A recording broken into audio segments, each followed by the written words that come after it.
Мектептің жаны мұғалім. Мұғалім қандай болса, мектепте сондай болмақшы.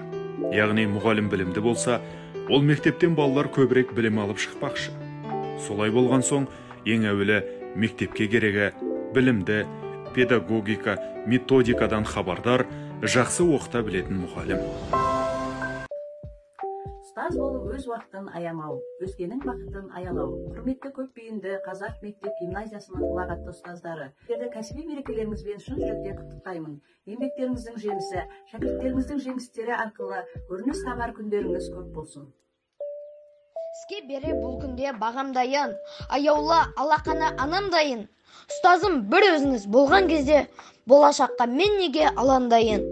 Апайым бар шәкірт боп өзіңізге, өсібет құлақ тұрып сөзіңізге. Бұл күнде өзіңізден үлгі алып, ұстаз болып келеді елімізге. Сарқылмас білім құйып санамызға, дарияннан сусындап ағамызда. Қорған болып келеді бұл күндері, отан ана ел менен даламызға. Бұл күнде мен сол көз жалғасымын, білім десе ешқашан талмас үнім.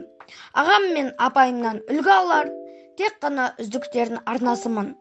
Білімнің самалсыз сарқылмайтын, дәриясыз ешқашан тартылмайтын, биіктерді самғайтын қырансызсыз, білім мен биік шында алқымдайтын. Үміт ақтап нәтижелі әр ісіміз, сарқылсын білім іздеп бар күшіміз. Білімнің бұлағымен сусындатқан самал ұстаз, сізге мол алғысымыз.